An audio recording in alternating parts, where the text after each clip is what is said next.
Plan take classes में सभी छात्रों का एक बार फिर से स्वागत है। Linear equation of first order का आपका सेशन लगभग ख़त्म हो चुका है। जितने भी क्वेश्चन जितने भी टाइप थे वो मैं करवा चुका हूँ, और जो भी महत्वपूर्ण एग्जाम स्तर पे थे उन क्वेश्चनों को आपको मैंने वाई वीडियो रिकॉर्डिंग के माध्यम से आपको दिया है। जो भी क्वेश्चन नहीं आता है, मैंने छात्रों से रिक्वेस्ट किया था कि वो मुझे कमेंट सेशन में ज़रूर बताएं कि ये क्वेश्चन नहीं आ रहा है, तो उनका मैं एक डाउट सेशन क्लियर करा सकूं। आज का जो टॉपिक रहने वाला है मैथ थर्ड का हाइगर डिफरेंशियल इक्वेशन रहने वाला है। फर्स्ट ऑर्डर वाला क्लियर करवा चुका था, तो अब इस हाइगर ऑर्डर में क्या रहेगा, किस टाइप की इक्वेशन रहेंगी, तो आप उसको इस क्लासेस में समझेंगे।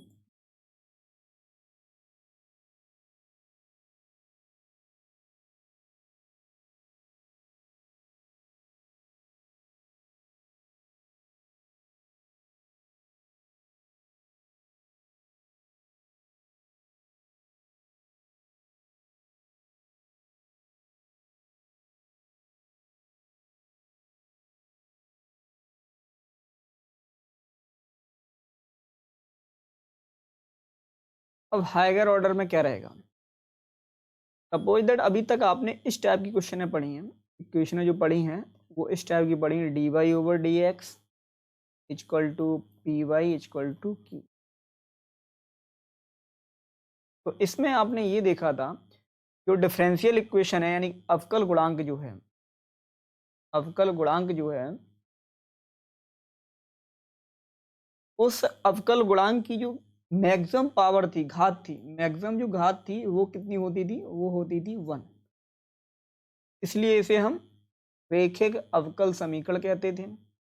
अब इससे भी ज़्यादा अगर पावर आ जाए, सपोज दैट आपको इस कंडीशन में मिल जाए,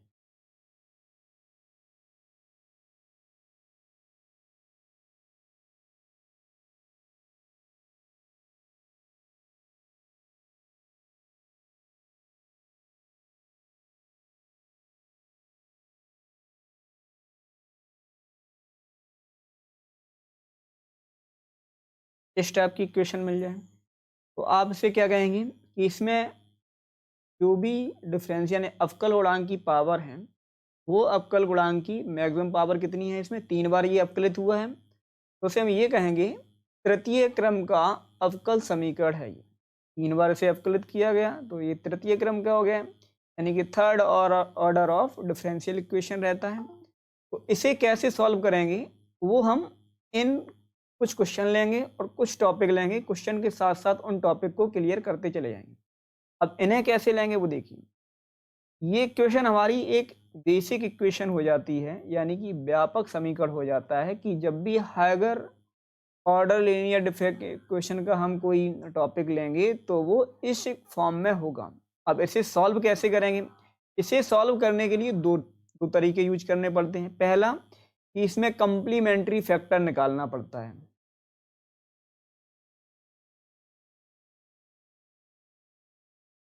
कंप्लीमेंट्री फंक्शन जिसे हम शॉर्ट में सी एफ बोलते हैं। दूसरा इसमें पार्टिकुलर इंटीग्रेशन निकालना पड़ता है।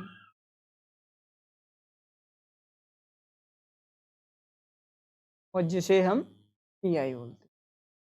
अब इन्हीं सी एफ और पी आई को जब सॉल्व करेंगे, कैसे सॉल्व करेंगे वो क्वेश्चन में डिस्कस करेंगे हम, तो एक फाइनल यानी कंप्लीट उसका सॉल्यूशन निकलेगा। और कंप्लीट सॉल्यूशन क्या होगा,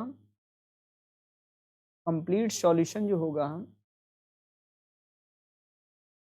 वो होगा सी एफ और जो पी आई आपका निकला उनका एडिशन, एक हमारा कंप्लीट सॉल्यूशन।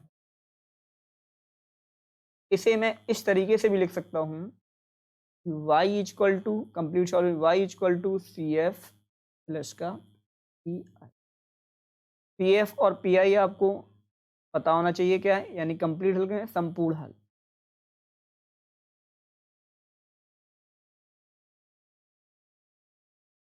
ठीक। अब सी एफ और पी आई आप कंप्लीमेंट्री फंक्शन और पर्टिकुलर इंटीग्रेशन, इन दोनों को आप कैसे निकालेंगे, वही एक क्वेश्चन को लेता हूं और दोनों को एक ही साथ बता देता हूं कैसे निकले। देखिए, एक क्वेश्चन आपको मैंने ठीक है, ये देखो हल कीजिए कि 2d2y/dx² माइनस का dy/dx प्लस का y इक्वल 0। ये आपका द्वितीय क्रम का अवकल समीकरण है। अब देखिए इनमें कुछ चीज़ें हैं जो आपको विशेष ध्यान रखनी पड़ेगी, जैसे कि d/dx है तो इसे हम शॉर्ट में कैपिटल डी लिख सकते हैं। जैसे d2/dx² है, इसे हम शॉर्ट में क्या लिखेंगे, d² लिख सकते हैं। इसी प्रकार से dq/dx³ है, इसे हम शॉर्ट में क्या लिखेंगे, d³ लिखेंगे। इन बातों से सहमत हैं सभी लोग? ठीक। अगर मैं इन्हीं इक्वेशनों को यहाँ लिख दूँ तो इसे क्या होगा, 2t² माइनस का 3t प्लस का y इक्वल में 0। अब अगर यहाँ से तीनों इक्वेशन से y देखो कॉमन है, तो तीनों फंक्शन से अगर y कॉमन है तो 2d² माइनस का 3d प्लस का 1 और बाहर क्या आएगा, y इक्वल में 0। इतना करने में कोई समस्या नहीं होगी।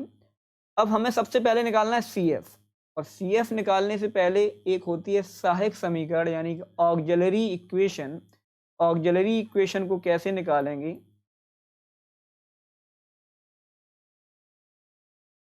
ऑक्सिलरी इक्वेशन यानी कि सहायक समीकरण। और ऑक्सिलरी इक्वेशन निकालने के लिए कि पूरी फंक्शन में अगर मैं इसे और अगर साथ बेसिक से सॉल्व करूं, जैसे कि बोलो अगर मैं इसे ऐसे लिखा होता d2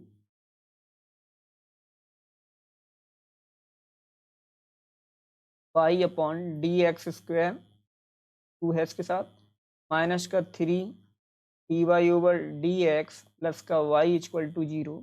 और मैं यहाँ ये कहता कि दोनों पक्षों में e⁻mx का यानी कि y की जगह क्या रख दें, y बराबर e⁻mx अगर मैं रख दूं, रखने पर अगर मैं रख देता हूं तो क्या होगा, यहाँ से यहाँ आप बताएंगे y की जगह ये, तो दोनों पक्षों का अवकलन करेंगे तो dy/dx की जगह क्या होगा, इसका e⁻mx का e⁻mx और mx का फिर अवकलन करेंगे तो m बाहर e⁻m क्या आएगा। इसका अगर पुनः अवकलन कर दें तो क्या होगा, d2y/dx² इक्वल टू क्या हो जाएगा, m² × e⁻mx। ये बात से सब सहमत होते हैं। अगर मैं इसी इक्वेशन इस तरीके से ना सॉल्व करता, मैं ये कह रहा हूँ कि अगर मैं इसे इस तरीके से ना सॉल्व करता और मैं सीधा सीधा ये लिखता कि इस इक्वेशन में दोनों पक्षों में y की जगह जहाँ जहाँ y है वहाँ क्या रख सकते हैं, e⁻mx रख सकते हैं। और फिर अगर e⁻mx रख सकते हैं तो y का x के सापेक्ष दोनों पक्षों में अवकलन करें तो dy/dx की वैल्यू निकल आई और d2y/dx² की वैल्यू निकल आई। तो यहाँ से अगर मैं इसकी वैल्यू रख दूं तो क्या होगा, d2y/dx की जगह वैल्यू क्या है, m² e⁻mx माइनस का 3 dy/dx की जगह वैल्यू क्या है, m e⁻mx प्लस का y की जगह क्या है, e⁻mx इक्वल टू 0। आपने तीनों फंक्शनों में देखा तो तीनों फंक्शनों में e⁻mx कॉमन है, तो यहाँ क्या बचेगा फाइनली, 2m² माइनस का 3m प्लस का 1 और e⁻mx हमारा आ गया कॉमन इक्वल टू 0। अब आप ये देखेंगे कि e⁻mx किसके इक्वल में था, हमारे y के, तो क्या मैं ऐसे लिख सकता हूँ, 2m² माइनस का 3m प्लस का 1 और ये बाहर आ गया हमारा y इक्वल टू 0। कोई समस्या नहीं इसमें।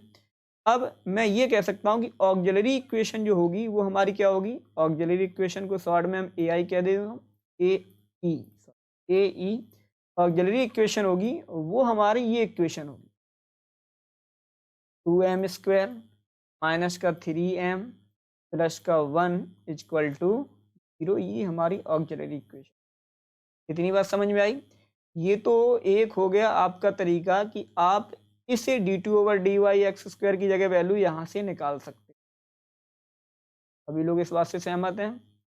दूसरा तरीका मैं देखो इसी में बताता हूँ कि यदि मैं ये y इक्वल टू ये ना रखता,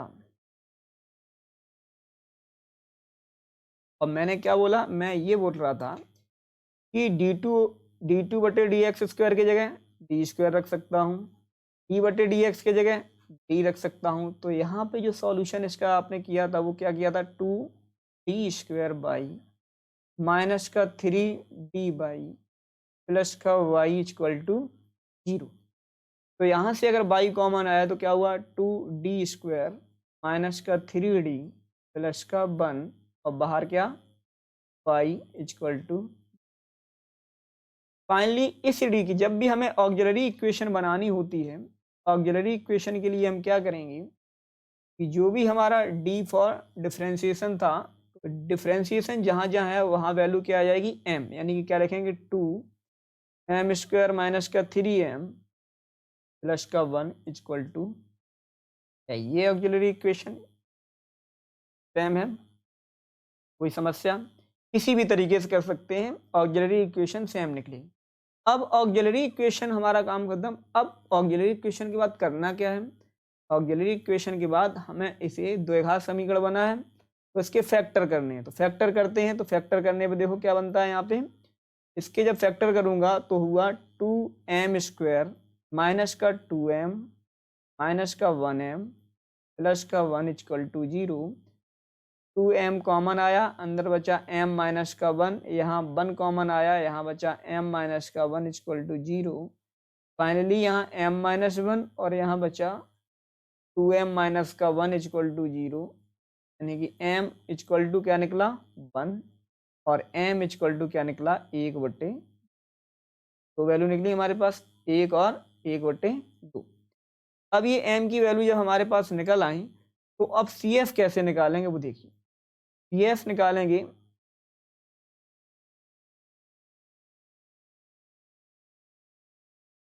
CF, m की वैल्यू पहले लिख लेता हूँ, m=1 निकला 1 और 1 निकला 1/2। तो CF= जो होगा CF=C1 e⁻, एक तो होता है अल्फा x लिख सकता हूँ प्लस का C2 e⁻βx प्लस Fe ... ये CF होता है हमारा। तो अब बताइए अल्फा बीटा जो हैं वो हमारे यहाँ पे, मैं या तो ये कह सकता हूँ कि इसे अल्फा बीटा ना कह के इसे मैं कह देता हूँ CF= जो होगा C1 e⁻m1x प्लस का C2 e⁻m2x प्लस का C3 e⁻m3x प्लस ... जितनी भी m की वैल्यू है। तो CF= क्या होगा, C1 कांस्टेंट है हमारा e⁻m1 की जगह वैल्यू 1x प्लस का C2 e⁻1/2x, इधर तो है नहीं, तो ये हमारा फाइनली CF की वैल्यू निकला।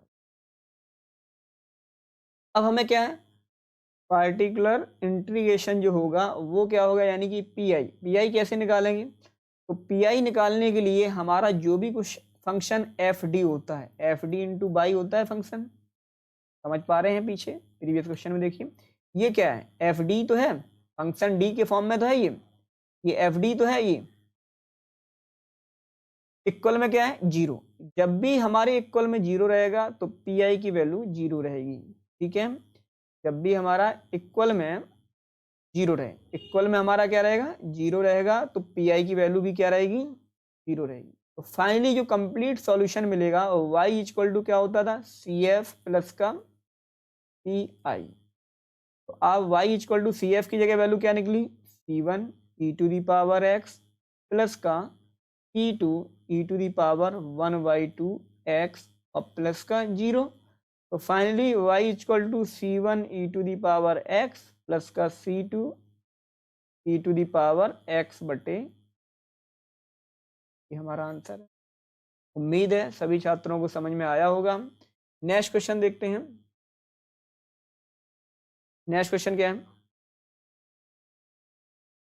ये क्या लिखा है, इस चीज़ को सॉल्व करते हैं। तो d³/dx² प्लस का 6d²/dx² प्लस का 11 dy/dx प्लस का 6y = 0। इसे कैसे सॉल्व करेंगे वो देखिए। क्या मैं ऐसे लिख सकता हूँ d³ प्लस का 6d² प्लस का 11 dy प्लस का 6y = 0, FD फंक्शन हो गया। वाई टोटली कॉमन है तो क्या मैं ऐसे लिखूँ, डी क्यूब प्लस का 6 डी स्क्वायर प्लस का 11 डी प्लस का 6 और बाहर Y equal to 0। F D function हो गया हमारा। इक्वल में क्या है, 0। तो इक्वल में जब भी आपका एफ डी फंक्शन में मिल जाए तो आप एक चीज़ से कन्फर्म हो जाते हैं कि जब भी इक्वल में 0 है तो पी आई इक्वल टू जो निकलेगा हमारा वो क्या निकलेगा, 0 निकलेगा। ठीक है, अब इसे ऑक्सिलरी इक्वेशन पहले सॉल्व करता हूँ। तो ऑक्सिलरी इक्वेशन कैसे सॉल्व होगा, ऑक्सिलरी इक्वेशन में सॉल्व करता हूँ और वो होगी एम क्यूब माइनस का 6m स्क्वायर प्लस का 11m प्लस का 6 बराबर 0। अब ये त्रिघात समीकरण है, त्रिघात समीकरण है तो इसके फैक्टर करने पड़ेंगे। तो फैक्टर आप लोग करके मुझे बताएं कितने निकलते हैं, क्या जो मैं लिख रहा हूँ वो फैक्टर सही होंगे। मैंने जो फैक्टर निकाले हैं वो मैं निकाल दे रहा हूँ m माइनस 1 प्लस 1m। मैं फैक्टर को सॉल्व कर देता हूँ।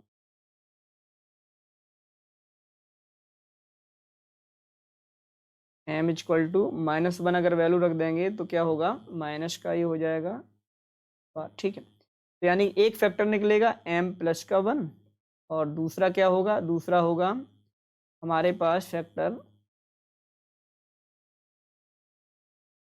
m क्यूब माइनस का m स्क्वायर प्लस का 7m स्क्वायर प्लस माइनस का 7m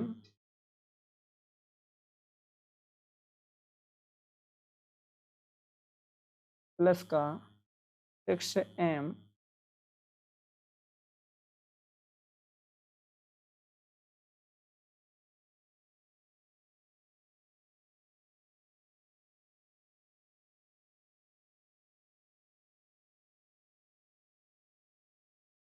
m क्यूब प्लस का m स्क्वायर प्लस का 5m स्क्वायर प्लस का 5m प्लस का 6m प्लस का 6 equal to 0।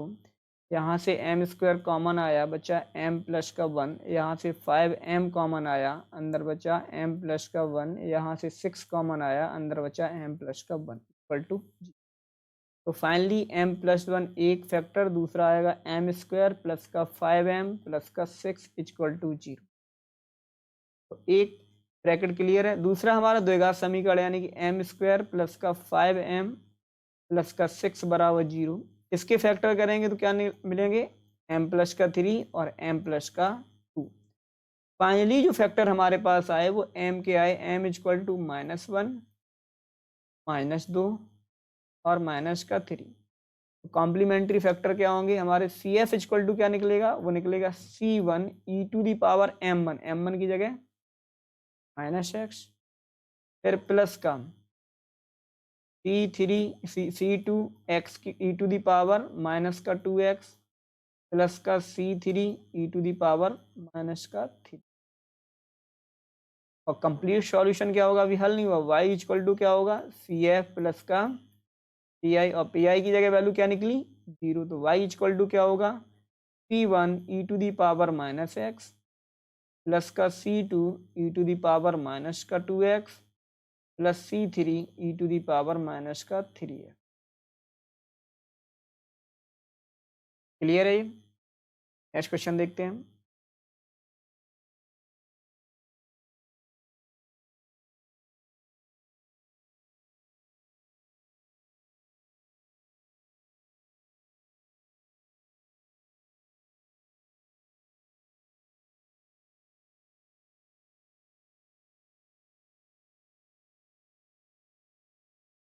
Next question, D cube minus का 2d square minus का 4d plus का 8 बराबर वाई बराबर 0। आपको एफ डी फंक्शन पहले से दिया गया है, F D Y equal to 0 इस फॉर्म में दिया गया। और राइट हैंड साइड अगर 0 है तो आप समझ गए कि पी आई की वैल्यू क्या निकलेगी, 0 निकलेगी। हमें अब निकालना क्या है, कंप्लीट सॉल्यूशन के लिए सी एफ निकालना है। तो इस इक्वेशन को ऑक्सिलरी इक्वेशन बनाएंगे। आप m की वैल्यू निकालेंगे, जो भी वैल्यू आएंगी। CF आप कमेंट करके हमें ज़रूर बताएं। CF अगर नहीं बताते हैं तो आप m की वैल्यू ही मुझे बताएं कमेंट करके कितनी निकली। नेक्स्ट क्वेश्चन देखते हैं हम। नेक्स्ट क्वेश्चन ये देखिए, अब इस टाइप का देखना कि जो आपको क्वेश्चन दिया गया है, लेफ्ट साइड में तो दिया ही जाता था और राइट साइड में 0 मिले अभी तक जो आपने 3 क्वेश्चन। अब राइट साइड में क्या है, e⁴x आ गया। अब इसका मतलब पी की वैल्यू भी होगी। तो देखिए वो कैसे निकलेगी, इसे सॉल्यूशन करते हैं इसका। तो पहले तो हम यहाँ से लिख सकता हूँ d2/-5d/6/(e⁴x)। यहाँ से जो वैल्यू मिलेगी वो मिलेगी d² - 5d/6 और ब्रैकेट के बाहर क्या, y=e⁴। ऑक्सिलरी इक्वेशन अगर मैं यहाँ से पहले निकालूंगा और वो निकलेगी हमारे पास क्या, m² - 5m + 6 = 0।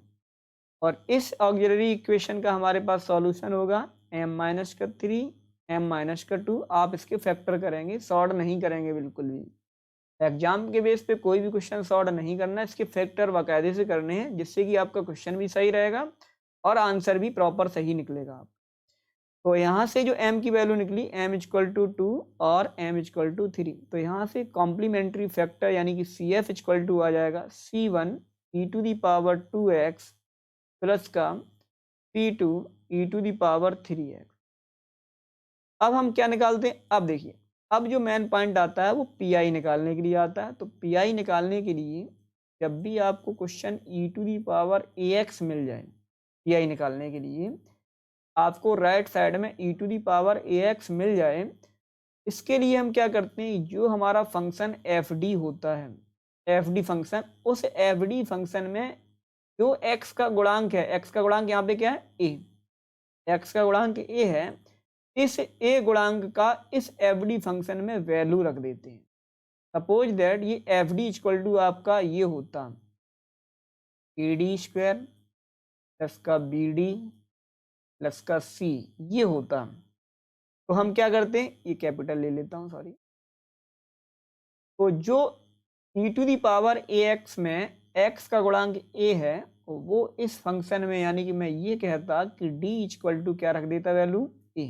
तो यहाँ से जो fa निकलता, d की जगह अब क्या निकलता, a, capital A into a² plus का capital B into a plus का,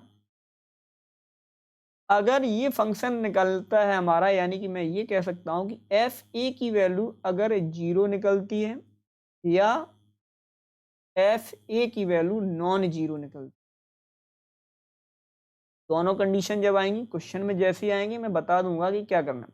तो पहले क्या समझे आप कि जब भी आपको राइट साइड में 4 घातांकी पद मिल जाए, e⁴ax मिल जाता है, तो जो हमारा fd फंक्शन होता है, उस fd फंक्शन को d के फंक्शन में ना कन्वर्ट करके a के फंक्शन में कन्वर्ट कर देते हैं।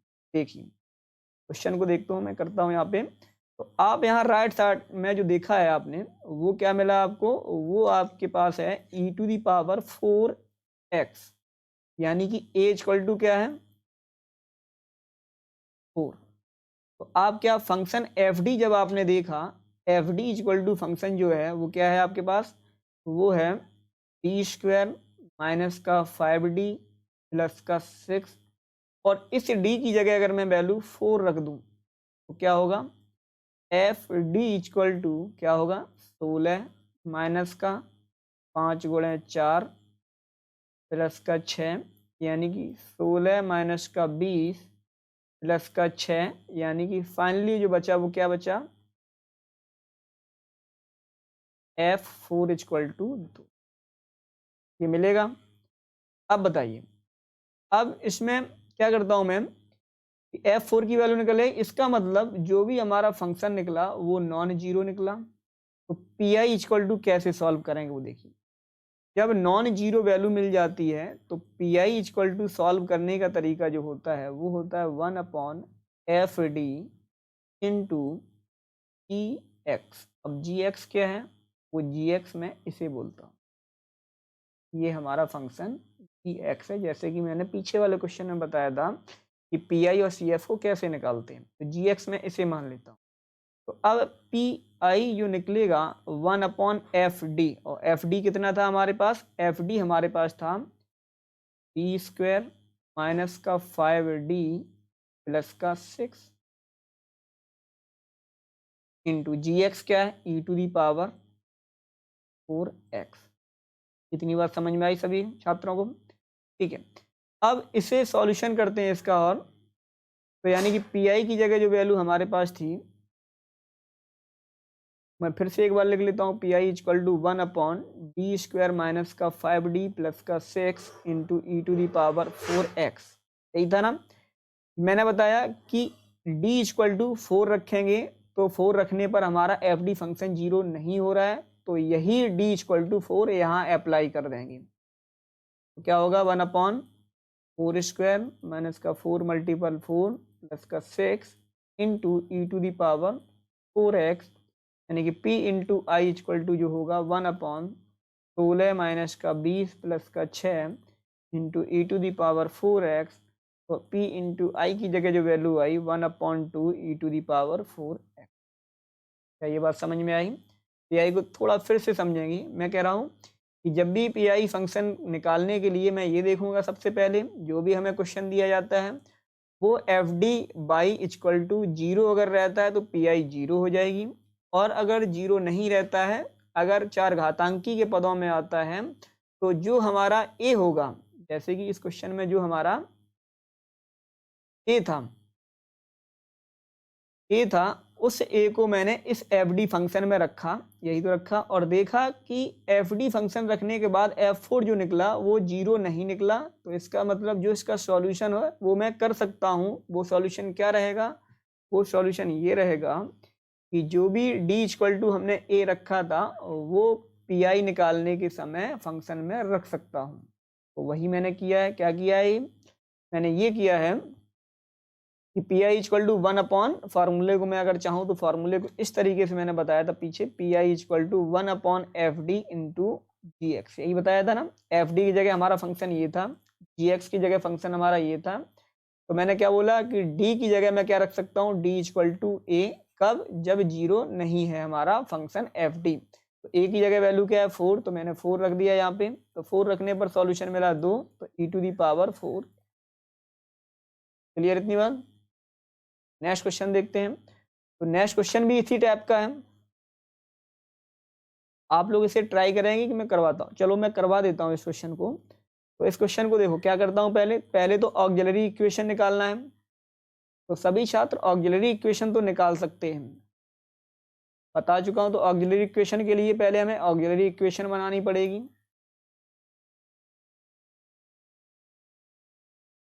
और इसको सॉल्व करता हूँ। तो सॉल्व करेंगे तो क्या होगा, m इक्वल टू क्या वैल्यू रखूँ कि ये पूरा फंक्शन हमारा 0 हो जाए। सपोज दैट मुझे लगता है कि 2 रखने पर हो जाएगा।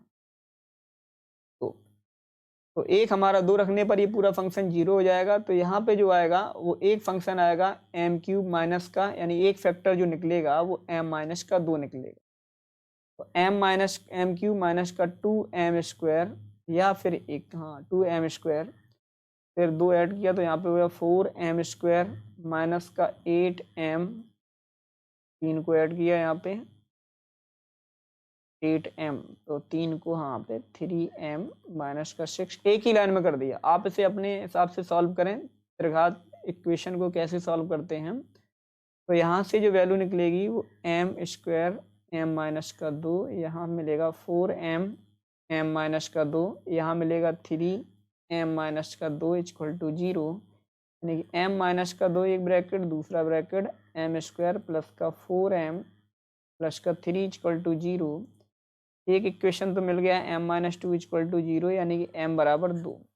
दूसरा m² प्लस का 4m प्लस का 3 इक्वल टू 0, यानी कि एक हुआ m प्लस का 1 और दूसरा बनेगा m प्लस का 3, यानी m की जो वैल्यू आएगी वो -1 -3 है। तो यहाँ से CF तो आपको आसानी से मिल गया। CF इक्वल टू जो रहेगा C1 e⁴2x प्लस का C2 e⁻⁻x प्लस का C3 e⁻⁻3x। इससे सब एग्री करते हैं। अब हमें चाहिए क्या, हमें चाहिए पी आई। क्यों, पी आई निकलेगा भी, राइट साइड में हमारा जी एक्स है, जी एक्स फंक्शन है हमारे पास।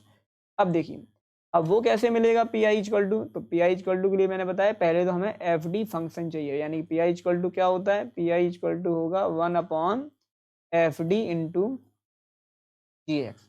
तो P into I equal to F D हमारे पास क्या है, एफ डी हमारे पास था ये फंक्शन रहा डी क्यू प्लस का 2d² माइनस का 5d माइनस का 6, तो वो यहाँ मैं लिखता हूँ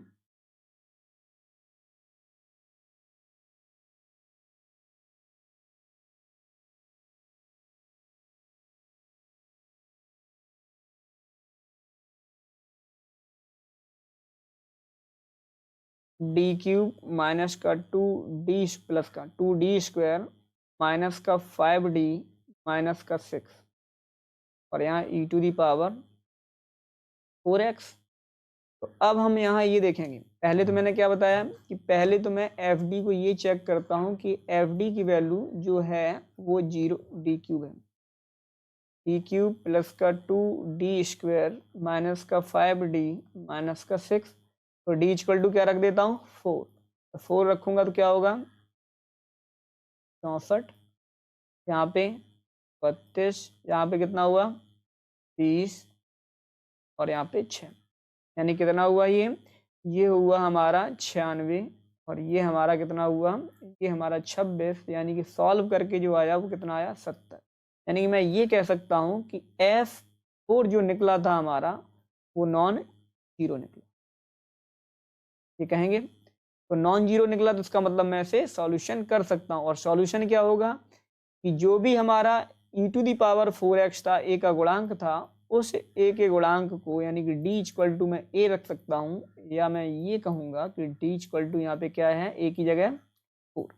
तो यहाँ जब 4 रखूँगा तो पी आई इक्वल टू जो होगा वो होगा 1 कितना होगा, इसे सॉल्व किया था 64, यहाँ पे हुआ था 4 चौको 16, 16 का गुणा 2 में किया कितना हुआ 32 माइनस का 20 माइनस का 6 और ये e to the power 4x, यानी कि पी आई की जो वैल्यू निकली थी वो यहाँ से फाइनल सॉल्व करके निकली 1/70। कंप्लीट सॉल्यूशन क्या होगा, कंप्लीट सॉल्यूशन होगा y equal to P F plus का पी आई, यानी कि y equal to C F की जगह हमारे पास क्या था C1 e to the power 2x plus का C2 e to the power minus का x प्लस का C3 e to the power minus का 3x प्लस पी आई की जगह value 1/70 e to the power 4x। ये हमारा complete solution है। उम्मीद है सभी छात्रों को अब ये दूसरा क्वेश्चन बिल्कुल समझ में आया होगा। एक बार फिर से देखें, धीरे से देखें और समझें, कुछ इससे क्वेश्चन करें। मैं दे देता हूँ, नेक्स्ट क्वेश्चन देखते हैं। ये देखिए नेक्स्ट क्वेश्चन इसी टाइप का है, आपके ऊपर छोड़ता हूँ इस क्वेश्चन को, आप इसका मुझे सॉल्यूशन करके कमेंट बॉक्स में ज़रूर बताएं कि कंप्लीट सॉल्यूशन क्या आया और ऑक्सिलरी इक्वेशन की वैल्यू कितनी निकली थी। Thank you. पढ़ान टेक क्लासेस को आप ज्वाइन करें और देखते रहें, इससे कि ज्वाइन करने से क्या रहेगा कि आपको जो भी डिप्लोमा का 3rd सेमेस्टर का मैथमेटिक्स रहेगा उसके मैं topic by topic her exercise by exercise को वीडियो को बनाता हूँ।